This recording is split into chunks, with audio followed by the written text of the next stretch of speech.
চোর যখন ঘরের ভিতরে ঢুকলো, আল্লাহ নবীর সাহাবী আবু হুরায়রা ধরে ফেললেন। ধরার পরে ডাক দিয়া বলতেছেন, কিরে, গতকাল তোমাকে নিষেধ করা হলো, কসম খেয়ে তুমি গেলা, আজকে আবার কেন আসলা? আজকে তোমাকে ছাড়াছাড়ি নাই, পয়গম্বরের কাছে তোমাকে নিয়ে যাওয়া হবে। চোর জানে নবীর কাছে যদি যাওয়া হয় হাত একটাও থাকবে না, কারণ ইসলামের একটা বিধান। আল্লাহ পাক রব্বুল আলামিন বলেছেন, ওয়াস-সারিকু ওয়াস-সারিকাতু ফাকতউ আইদিয়াহুমা জাযাআন বিমা কাসাবা নাকালাম মিনাল্লাহ। ইসলামের বিধান হলো চোর যদি চুরি করে হাত কাটতে হবে কি হবে না? আমাদের দেশে তো ইসলাম নাই, যদিও ইসলাম নাম আছে কিন্তু আইনে নাই। এমনকি অনেকে তো ইসলামী আইনও তারা দেখতে পারে না, পছন্দ করে না। আজকের এই ডেমরার ইমাম ওলামা ইমামের সদর উদ্যোগে আয়োজিত এই ইসলামী সম্মেলনের মাগরিবের নামাজের পর আমাদেরকে আসার বসার তৌফিক দান করেছেন। জবান খুলে সকলে বলি আলহামদুলিল্লাহ। আল্লাহ পাকের অশেষ রহমত। আল্লাহ পাক বৃষ্টির ভিতরেও আমাদেরকে আজকের এই দিনী মজমায় শামিল হওয়ার তৌফিক দিয়েছেন এবং এতগুলো মানুষ আপনারা এখানে এসেছেন। কমিটির ভাইরা অনেক চমৎকার পরিচ্ছন্ন একটি আয়োজন উপহার দিয়েছে। আল্লাহর রহমত। এত বৃষ্টির পরও ভিতরে আপনারা মোটামুটি আরামেই বসে আছেন। আমরা দোয়া করি আল্লাহ পাক যেন বৃষ্টি কমিয়ে দেন, আজকের মাহফিলকে যেন আল্লাহ পাক সফল করে। ভাইয়ের আমার, আমি একদমই মুখতাসার সময়, অল্প কিছু সময়ের জন্য বসছি। আমার সেই ফরিদপুর মকসেদপুরে মাহফিল আছে, আর ওখানে যেতে হবে। গতকালও ওদিকেই প্রোগ্রাম ছিল, শুধুমাত্র আজকের এই প্রোগ্রামে হাজিরা দেওয়ার জন্যই আমি ঢাকায় এসেছি। তো এই অল্প সময়ে গুরুত্বপূর্ণ 2-4টা কথা আল্লাহ পাক যেন জবান দিয়ে বের করেন এবং যা বলবো শুনবো আমলের নিয়তে বলার শোনার তৌফিক দান করেন। আমরা মুসলমান, এই জায়গার থেকে আমাদের সকলের মনের একটা তামান্না আছে যে আল্লাহ আমাদেরকে যেন জান্নাত দান করেন। এই তামান্না আমার যেরকম আছে আপনাদেরও আছে, সবারই আছে। প্রত্যেকটা মুমিন চায় আল্লাহ পাক তাকে জান্নাত দেন, প্রত্যেকটা মুমিন চায়। তবে হ্যাঁ, রাসূল করিম সাল্লাল্লাহু আলাইহি ওয়াসাল্লাম হাদিসে অসংখ্য জান্নাতের রাস্তার কথা বাতলিয়েছেন। জান্নাতের হাজারো পথ আছে, জান্নাতে যাওয়ার হাজারো আমল আছে। এক একটা আমলের ব্যাপারে এক এক সময় রাসূল এক এক ফজিলত বর্ণনা করে করে জান্নাতের লোভ দেখাইছেন বান্দাকে। কারণ দেখাবেন না কেন?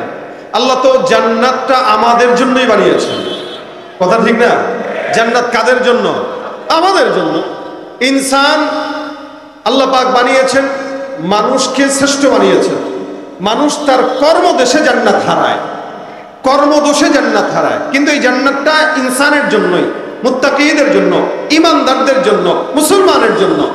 ফিতনার জামানায়, ফাসাদের জামানায় সব ফিতনা থেকে হেফাজত করে আল্লাহ যে আমাদেরকে জান্নাতের বাগানে বসাইছেন, যে আল্লাহ আমাদেরকে 3 রাকাত মাগরিবের নামাজ পড়ার তৌফিক দিয়েছেন, ওই আল্লাহই আমাদেরকে জান্নাত দিবেন ইনশাআল্লাহ। যেহেতু ফিতনার ভিতরে আল্লাহ পাক বসার তৌফিক দিয়েছেন, তো জান্নাত দিবেন না কেন? অবশ্যই দিবেন। তবে জান্নাতের যে পথ আছে ওই পথে তো হাঁটা লাগবে, কি বলেন আপনারা? আল্লাহ পাক আমাদেরকে জান্নাতের রাস্তা বুঝার তৌফিক দান করুন। অসংখ্য রাস্তার ভিতরে এটা অন্যতম। নবী করিম সাল্লাল্লাহু আলাইহি ওয়াসাল্লাম হাদিস বর্ণনা করেছেন আমার তেলাওয়াতকৃত আয়াতে, যে মুসলমান ইমানদারের পথে চলো, ইমানের পথে চলো, হাজারো পথ আছে জান্নাতের। যেখানে মন চায় ওই জায়গা দিয়ে যাবা, যেই দরজা দিয়ে মন চায় ওই দরজা দিয়ে ঢুকবা। তবে হ্যাঁ, পথটা সহি হইতে হবে। এখন সহি পথ বাদ দিয়া বাঁকা পথে হাঁটবেন, আল্লাহওয়ালাদের পথ বাদ দিয়া খাজা আর মাজারে দৌড়াবেন, জান্নাত তো নয় জাহান্নাম জুটবে, জান্নাত জুটবে না। ওলামা একরাম আছেন, বাংলাদেশে অসংখ্য পীর বুজুর্গান দ্বীনেরা আছেন, যারা আপনাদেরকে আমাদেরকে হেদায়েতের সঠিক রাস্তা দেখানোর জন্য প্রতিনিয়ত মেহনত করে যাচ্ছেন। এর ভিতরে আপনারা আজকের মজমার পোস্টারে নাম দেখেছেন, আমাদের নায়েবে আমিরুল মুজাহিদিন আসবে, কি বলেন ঠিক না? আজকে না কালকে? আজকে আসবে ইনশাআল্লাহ। তাহলে এই যে আধ্যাত্মিক রাহবার, বাংলাদেশের অসংখ্য ওলামা একরামের, অসংখ্য মানুষের আধ্যাত্মিক রাহবার, যারা যখন খানকাতে বসা থাকে তখন পীরের ভূমিকা পালন করে, আর যখন ময়দানে চলে যায় তখন মুজাহিদ পীরের ভূমিকা পালন করে, ঠিক কিনা? তাদের হাতে হাত রেখে বাংলার জনগণ যদি এই আজকে থেকে নিয়ত করে, এখন থেকে নিয়ত করে যে তাদের হাতে হাত থেকে আমরা চলবো, ইনশাআল্লাহ তারা খানকায় যেরকম মুরিদের ভূমিকা পালন করবে, তো ময়দানেও তেরকম বীরদের মুজাহিদ হিসেবে ভূমিকা পালন করবে।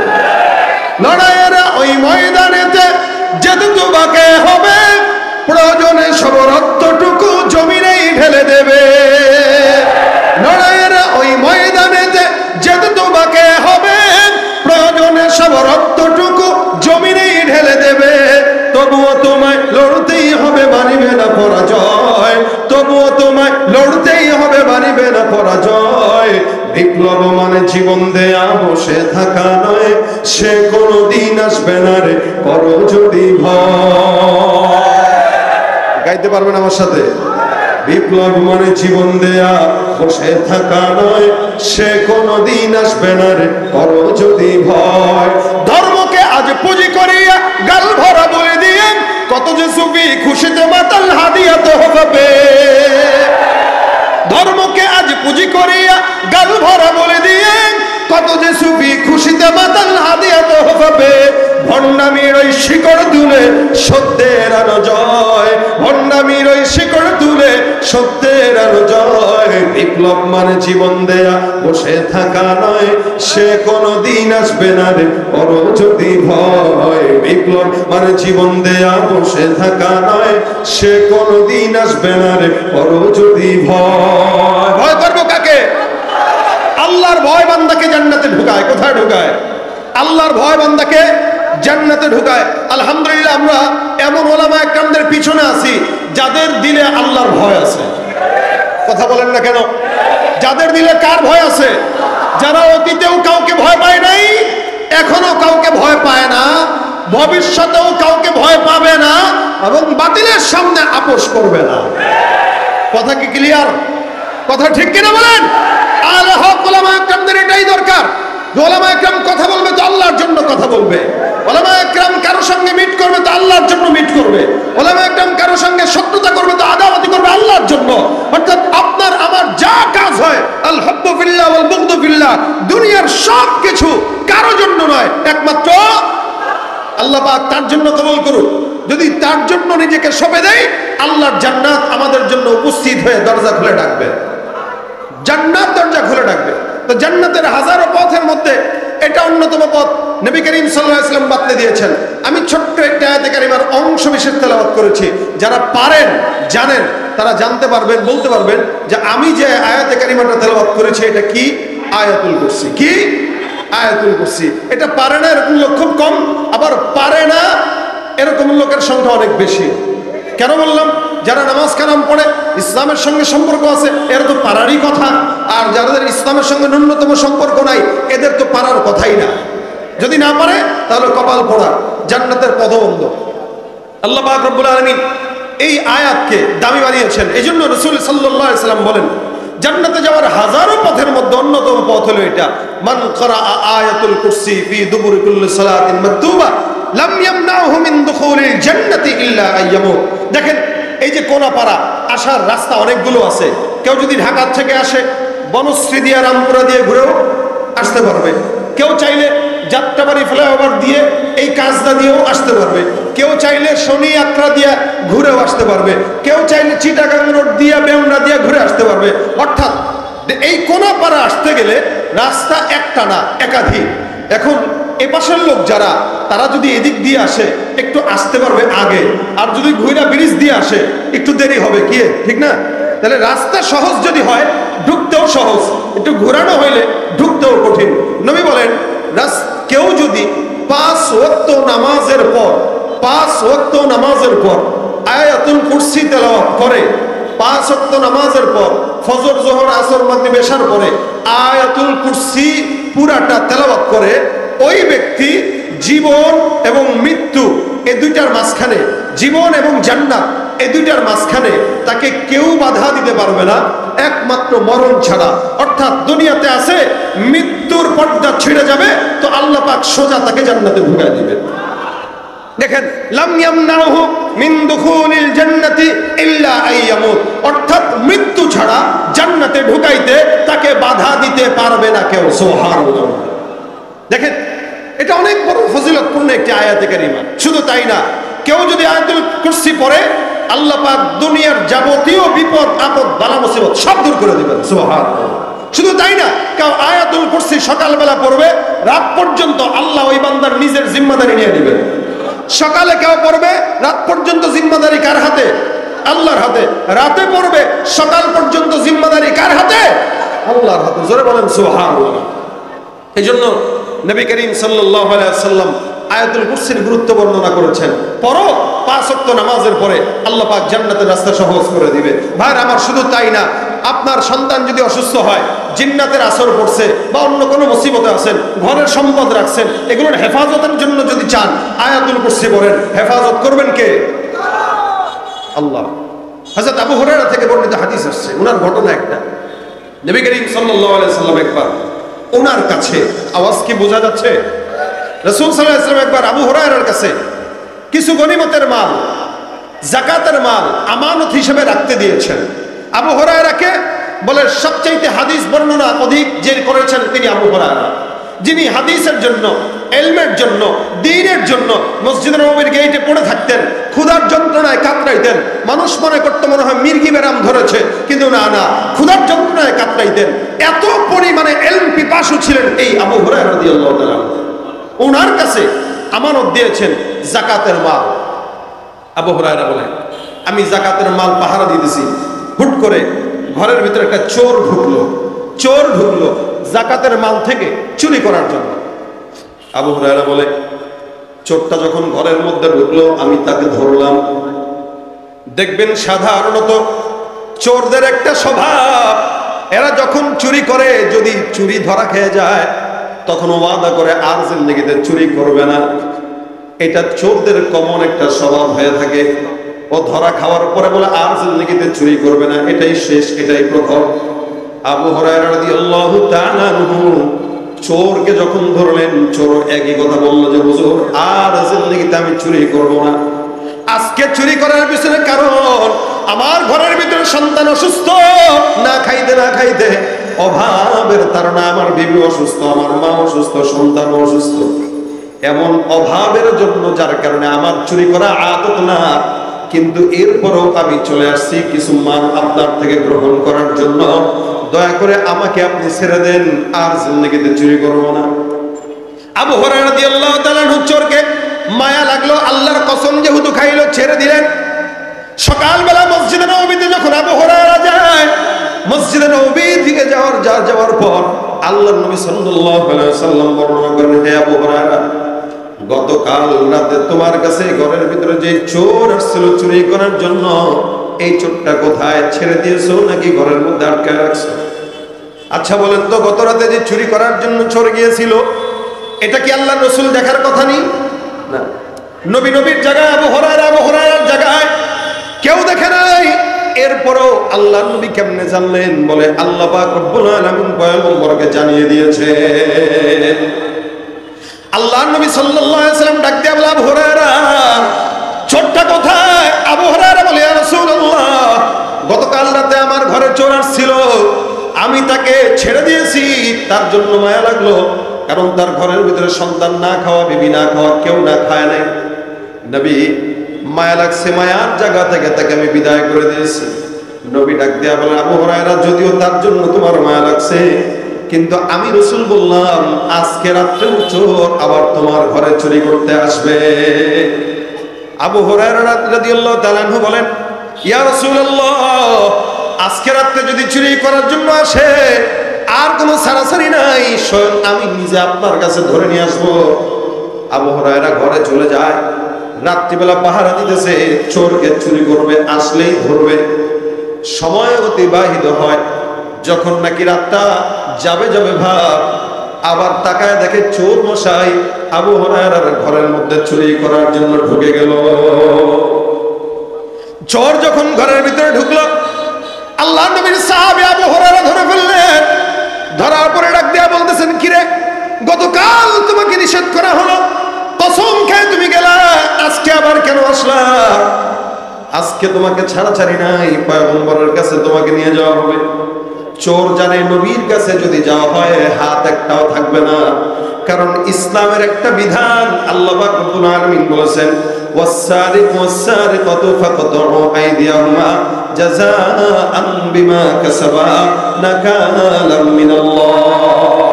ইসলামের বিধান হলো, চোর যদি চুরি করে হাত কাটতে হবে কি হবে না? আমাদের ইসলাম নাই, যদিও ইসলাম নাম আছে কিন্তু আইনে নাই। এমনকি অনেকে তো ইসলামী আইনও তারা দেখতে পারে না, পছন্দ করে না। ইসলামী আইন যদি সমাজ ব্যবস্থায় থাকতো, যারা পালিয়ে চলে গেছে হাত নিয়ে পালাইতে পারতো না, একটারও হাত থাকতো না, লুলা হয়ে ভিক্ষা করা লাগতো। আবার ইসলামী আইন যদি থাকতো, বর্তমান সময়ে যদি কেউ চুরি করার দুঃসাহস করত, সাথে সাথে হাত কাটা হয়ে যেত। আর হাত কাটার ভয়ের কারণে কেউ চুরি করার নাম মুখেও আনতে পারত না। আমাদের দেশে আফসোস, 2 টাকার পকেট মারকে চুরি করার দায়ে ধরা খাওয়ার সাথে সাথেই তাকে পিটায়া ঘুষায় দাঁত ফাটায় দেওয়া হয়। কিন্তু সমাজে বড় বড় কোটিপতিরা চুরি করে, তাদেরকে দেখলে 14 বার সালাম দেওয়া হয়। কথা বলেন ঠিক কিনা? যাদের হাতে যায় ক্ষমতা, দেশ যেন বাপের ভিটা, রাখতে চেয়ার শুরু করে বিদেশিদের পাচাটা। বিদেশিদের কথা মতো চালায় ওরা নিজের দেশ, বিদেশিদের কথা মতো চালায় ওরা নিজের দেশ। দেখতে দেখতে গোল্লায় গেল আমার সোনার বাংলাদেশ। কথা ঠিক কিনা? মুসলমানের দেশটা মোদের আছে খাতা কলমে, দোষের দোষী যে বাজারে শাস্তি পায় যে আলেমে। মুসলমানের দেশটা মোদের আছে খাতা কলমে, দোষের দোষী যে বাজারে শাস্তি পায় যে আলেমে। ওরা ইসলাম বেচেই ক্ষমতাটা পাকা পক্ত করবে। দেখতে দেখতে গোল্লায় গেল আমার সোনার বাংলাদেশ। একে একে শেষ করেছি, সবার দেখা হইল শেষ। দেখতে দেখতে গোল্লায় গেল আমার সোনার বাংলাদেশ। ঠিক না ভাই আমার? ইসলাম যদি থাকতো, চুরি করতে পারতো কেউ, দুর্নীতি করতে পারতো কেউ? বলেন না কেন? ঘুষ খাইতে পারতো, সমাজে সুদ থাকতো, চাঁদাবাজ থাকতো? নাই। কেন? ইসলামী আইন নাই বলেই তারা এগুলো করার সাহস পায়। আবু হুরায়রা রাদিয়াল্লাহু তাআলা চোরকে ধরছে, চোর বুঝে গেছে ধরা খাইলে জামিন নাই। আল্লাহর কসম আর চুরি করবো না আবু হুরায়রা, এটাই শেষ, এটাই শুরু মনে করো। যা হয়েছে হয়েছে, গতকাল করছিলাম, ভুল হয়ে গেছে, আজকে আবার শয়তানের ধোকায় পড়ে আসছি, আমাকে মাফ করে দাও। আর জিন্দেগিতেও তোমার এই ঘরের 30 সীমান আর ভিতরেও তুমি আমাকে দেখবা না। আবু হুরায়রার দিলে মায়া লেগে গেছে। সাহাবা ইকরাম তো এরা হলো কুফরির ব্যাপারে কঠোর, কিন্তু এমনি তাদের দিলে মায়া অনেক বেশি, যার কারণে মায়ার কারণে হযরত আবু হুরায়রা রাদিয়াল্লাহু তাআলা তাকে ছেড়ে দিলেন। সকালবেলা যখন ফজরের নামাজের সময় মসজিদে নববীতে আবার গেলেন, পয়গম্বর ডাক দিয়া বলে, আবু হুরায়রা কোথায়? চোর কোথায়? রাসূল ডাক দিয়া যখন চোরের কথা জিজ্ঞাসা করলেন, আল্লাহর নবীর সাহাবী আবু হুরায়রা বলেন, ইয়া রাসূলুল্লাহ, চোরকে গত রাত্রেও আল্লাহর কসম খেয়ে আমার কাছে ওয়াদাবদ্ধ হয়েছে আর চুরি করবে না, যার কারণে আমি আবু হুরায়রা তাকে মায়ার কারণে ছেড়ে দিয়েছি। নবী ডাক দিয়া বলেন, আবু হুরায়রা মনে রাখবা, আজকে রাত্রেও চোর আবার তোমার ঘরে ঢুকবেই ঢুকবে। আজকে রাত্রে যদি আবার ঢুকে, কয় রাত হবে ভাই? 3 রাত হবে। 2 রাত পার, বাকি রাত একটা। আবু হুরায়রা দড়ি নিয়ে রেডি আছি, আজকে যদি ঢুকে ওর একদিন তো আমার একদিন। নবী বলছেন 3 বার, নবীর কথাই ভুলে যাচ্ছে। তাহলে এই লোকরে তো আর ছাড়া যাবে না। রাত্রিবেলা গভীর হয়ে গেল, চোর হাজির। আবু হুরায়রা তাকে সুন্দর করে ধরলো, ধরে ডাক দেয়া কয়, আজকে ছাড়াছাড়ি নাই, পয়গম্বরের কাছে আজকে তোকে নেওয়াই লাগবে। চোরও জানে নবীর কাছে গেলে আর কোনো উপায় নেই। আবু হুরায়রাকে চোর ডাক দেয়া বলে, হে আবু হুরায়রা, দয়া করে আজকের মতো মাফ করে দাও। আবু হুরায়রা কয়, নতুন কথা বল, পুরান কথা বাদ দে। এতদিন পর্যন্ত আমার এটা বলে বলে তুই আমার কাছে ছাড়া পাইলি, আজকে আবার এই কথা বলতে আসছো? আমার পয়গম্বর 3 বার তোমার ব্যাপারে সতর্ক করেছেন, 2 বার। তুমি 3 বার আমার ঘরের মধ্যে ঢুকলা, আল্লাহর কসম নবীর কাছে আজকে তোমাকে আমি নেওয়াই লাগবে। কারণ নবী বলছেন। আবু হুরায়রা রাদিয়াল্লাহু তাআলা আর ছাড়ে না। চোর ডাক দেয়া বলে, আবু হুরায়রা, অনেকক্ষণ ভাবার পর এবার চোর মশাই ডাক দেয়া বলে, আবু হুরায়রা, তোমাকে আমি একটা অফার দিব। বলে, কি অফার? তুমি আমাকে ছাড়তে হবে, শর্ত হলো এটা। আবু হুরায়রা বলে, কোনো ছাড়াছাড়ি নাই। চোর ডাক দেয়া কয়, আমি যদি তোমাকে এমন একটা জিনিস শিখাই যেই জিনিসটা তোমার জন্য অনেক উপকারী, বলো তুমি আমাকে ছাড়বা কিনা? আবু হুরায়রা বলে, তুমি কি শিখাইবা? কোরআন থেকে আমি একটা আয়াতের আমল শিখাই দেব। সুবহানাল্লাহ। শিখাবে কে? চোরে। কারে? সাহাবীরে। শিখাবে চোরে। কারণ সাহাবীরা তুই চোর হয়ে মানে শিখাবি, চোর হলে কি ইমান ঠিক আছে না? ইমান তো ঠিক আছে, পূজায় গেলেও ইমান ঠিক থাকে। মুসলমানের সন্তান পূজায় যায় গীতা পাঠ করে আসার পরও ইমান থাকে। এই হইল হাল। চোর হইলেও ইমান ঠিক আছে। আবু হুরায়রা রাদিয়াল্লাহু তাআলা কয় কি শিখাইবা? তোমাকে আমি একটা কোরআন থেকে আয়াতের আমল শিখাবো। আল্লাহর নবীর সাহাবীর লোভ লেগে গেল, কারণ ইলমের ব্যাপারে তার এমন লোভ ছিল যে লোভ তাকে পাগল বানায় দিয়েছে। কয় কি? যদিও চোর কিন্তু ইলম দরকার, যদিও চোর কিন্তু ইলম দরকার। এ চোর বল, তাড়াতাড়ি বল, কি শিখাইবি বল। যদি তোর পছন্দ হয় তাহলে তোরে আমি এখান থেকে নাজাত দিয়ে দেব, মুক্তি দিয়ে দেব, নবীর কাছে নিব। আল্লাহ নবীর সাহাবী আবু হুরায়রা ডাক দিয়া যখন বললেন, এবার পয়গম্বরের সাহাবীর আবু হুরায়রার কথায় চোর আশ্বাস পাইল, ডাক দিয়া বলতেছে, আবু হুরায়রা শোনো, তাহলে আমি তোমারে কি শিখাবো। এটা বলে আবার চোর পড়াশোনা করছে।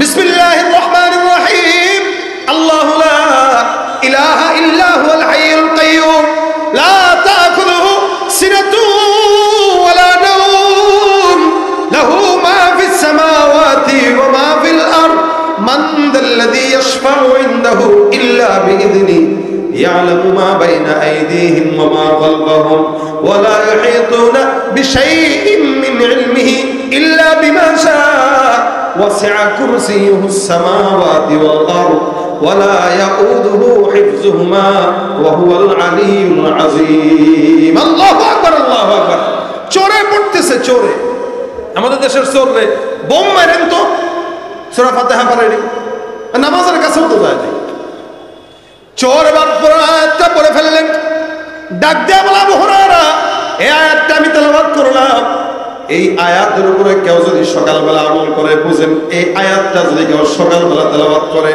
রাত পর্যন্ত ওই বান্দার হেফাজতের দায়িত্ব নিয়ে নেবেন আল্লাহ আবার রাত্রেবেলা যদি কেউ তেলাওয়াত করে সকল প্রকার শয়তানের ওয়াসওয়াসা থেকে সকল প্রকার বালা মুসিবত থেকে হেফাজত করবেন কে চোরটা শিখাইতেছে কাকে বলে আবু হুরায়রাকে আবু হুরায়রা কয় এ রাসূল যদিও তুই চুরি করলি কিন্তু আমার কাছে তোর এই তথ্যের আমলটা অনেক পছন্দ হইল যার কারণে আমি তোকে নবীর কাছে নিব না যা যা তোকে আমি ছেড়ে দিলাম চোরকে ছেড়ে দিছে কিসের বদৌলতে একটা আমলের বদৌলতে আমাদের দেশের মানুষের লোক তো আগে 50,000 টাকা দিবি বেটা আমল বরবাদ দে আমল তো ইউটিউব আর এআই এর মধ্যেই পাওয়া যায় এখন তো মুফতি সাহেব এআই চ্যাট জিপিটি আপনি যা মন চায় চ্যাট জিপিটি কে জিজ্ঞাসা করবেন এলোমেলো ফতোয়া দিয়া কিভাবে কাফের বানানো যায় ওই ফিকির করবেন এজন্য আর আলেমদের কাছে যাওয়া দরকার নাই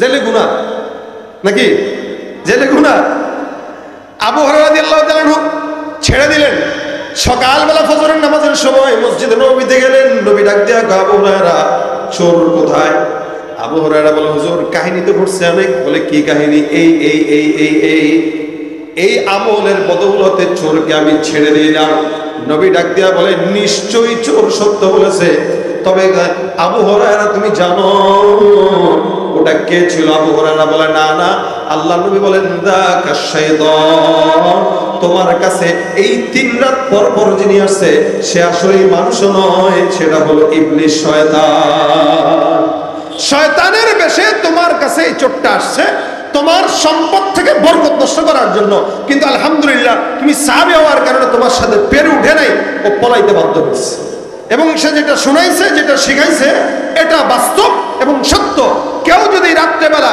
আয়াতুল কুরসি পড়ে ঘুমায় সারা রাত তার হেফাজতের জিম্মাদারি আল্লাহ নিজে নিয়ে নেয় আবার কেউ যদি রাত্রেবেলা পড়ে সকালবেলা পড়ে সারা দিনের হেফাজতের দায়িত্ব আল্লাহ পাক রব্বুল আলামিন ওই বান্দারটা নিয়ে নেয় শুধু তাই না নবী করিম সাল্লাল্লাহু আলাইহি সাল্লাম বলেন বাড়তি দিয়া যে 5 ওয়াক্ত নামাজের পরে পড়বা তো আল্লাহ পাক তোমার জান্নাতের রাস্তা সহজ করে দিবে ইনশাআল্লাহ একদম ছোট্ট অনেক উলামা একরাম এটাকে ইসমে আজম বলেছেন আয়াতুল কুরসি ইসমে আজম যা পড়বেন যা নিয়ত করে পড়বেন আল্লাহ কবুল করে দিবেন সন্তানের পেট ব্যথা রাত্রেবেলা তা আপনি টুক কইরা ফু দিয়া দেন পেটে দেখবেন পেট ব্যথা কমে গেছে আমি দিনাজপুরে এক মাহফিলে গেছি একজনের বাসায় রাত্রেবেলা, তা এর আলমারিতে আতর ভরা। আমি ওনাকে জিজ্ঞেস করতেছি, ভাই এত আতর? আতর তো অনেক ছিল আরো। আচ্ছা, তা কই গেল? কার বললেন না রাত্রেবেলা ঘুমায়, সকালবেলা উঠে দেখি নাই। তার মানে কি? জিন্নাত নিয়ে, শয়তান নিয়ে যায়। তো জিন্নাত, তার খারাপ জিন্নাত যেগুলো, এরা তার বাসার থেকে আতর চুরি করে। এটা বাস্তবতা। এই জন্য কেউ যদি রাত্রেবেলা তার সম্পদ রক্ষা করতে চায়, তার ঘর হেফাজত করতে চায়, সেজন্য আয়াতুল কুরসি পড়ে। কারণ শিখাইছে কিন্তু শয়তান। আবু হুরায়রাকে শয়তানের সবচাইতে কি বলে দুর্বল জায়গায় আঘাত করলে যে এমনি বাঁচা যায়, ওই সময় সে বাঁচার জন্যই কিন্তু ওই জিনিসটা শিখাইছিল। নাহলে রসুলের কাছে যাওয়া লাগতো, তখন কিন্তু অবস্থা খারাপ হইতো। এই জন্যই রসুল বলেছেন, সে যা বলেছে অবশ্যই সত্য বলেছে। সে তোমাকে সত্য বলেছে, তবে তার উদ্দেশ্য ছিল খারাপ। আমার হাত থেকে, তোমার হাত থেকে বাঁচার জন্য শিখায় গেছে। তার শিক্ষা আমাদের জন্যও শিক্ষা। এজন্য জান্নাতে যাওয়ার যদি সহজ পন্থা অবলম্বন করতে চান, এই মুখতাসার আলোচনায় আমি যেটা বললাম সেটা হলো 5 ওয়াক্ত নামাজের পরে খালি আয়াতুল কুরসির একটু মুখস্থ করে নেন। ফজরের নামাজের পরে, যোহর থেকে আসর, মাগরিব, এশা যখন সময় হয় নামাজ পড়ছেন তো আয়াতুল কুরসি জবানে লাজিম বানায় নেন। ইনশাআল্লাহ আল্লাহ অন্য কোনো আমল কবুল করুক বা না করুক, যে কোনো একটা আমল যদি লাগাতার দায়েমের সাথে করেন, আল্লাহ পাক জান্নাতের রাস্তা আসান করে দেবেন। কারণ এই আয়াতে শুরুতেই 2টি অক্ষর আছে, হাইয়ুল কাইয়ুম। রাসূল সাল্লাল্লাহু আলাইহি ওয়াসাল্লাম বলেছেন, কেউ যদি আল্লাহ পাকের কাছে ইয়া হাইয়ু ইয়া কাইয়ুম বলে ডাক দিয়ে আল্লাহর কাছে চায়, তো আল্লাহ পাক তার মনের চাওয়া পূরণ করে, দোয়া কবুল করে নেন। রাসূল সাল্লাল্লাহু আলাইহি ওয়াসাল্লাম বদরের যুদ্ধে এই হাইয়ু ইয়া কাইয়ুম নাম দিকে দেখে দিয়ে আল্লাহর কাছে ডেকে ডেকে দোয়া চাইছেন, তো আল্লাহ আসমান থেকে ফেরেশতা পাঠায় দোয়া কবুল করছেন। এই হাইয়ুল কাইয়ুম নামটাই আয়াতুল কুরসিতে আছে। এই জন্য আমরা আয়াতুল কুরসিটা আমাদের 5 ওয়াক্ত নামাজের পরে তেলাওয়াত করার চেষ্টা করবো তো ইনশাআল্লাহ। আমিও পড়বো, আপনারাও পড়বেন। এই ছোট্ট সময়ে একটা ছোট্ট ইস্যু নিয়ে কথা বললাম, ছোট্ট বিষয় নিয়ে কথা বললাম। আল্লাহ পাক রব্বুল আলামিন আমাদের প্রত্যেকের জবানে আয়াতুল কুরসির আমল করার তৌফিক দান করুন। জোরে বলেন আমিন। এই মুখতাসার কথায় বরকত দেখ আল্লাহ, শেষ পর্যন্ত আজকের মজমাকে কামিয়াবি দান করুক। যা শুনবো, যা বলবো, যারা আসবে প্রত্যেকের কথায় বরকত দেখ, এবং আমাদেরকে এখান থেকে কিছু নিয়ে যাওয়ার তৌফিক দান করুক। আজকের এই ওলামা ইমাম পরিষদের যে প্রোগ্রামটা, প্রত্যেকটা ওলামা ইকরাম এখানে আছেন, আল্লাহ প্রত্যেকটা ওলামা ইকরামকে হক্কানি রব্বানি দিনদার হিসেবে দিনের খেদমত করার তৌফিক দান করুন। ওয়া মা তৌফিকি ইল্লা বিল্লাহ। সুবহানাকাল্লাহুম্মা ওয়া বিহামদিকা আশহাদু আল্লা ইলাহা ইল্লা আনতা আস্তাগফিরুকা ওয়া আতুবু ইলাইক। আসসালামু আলাইকুম ওয়া রাহমাতুল্লাহি ওয়া বারাকাতুহু।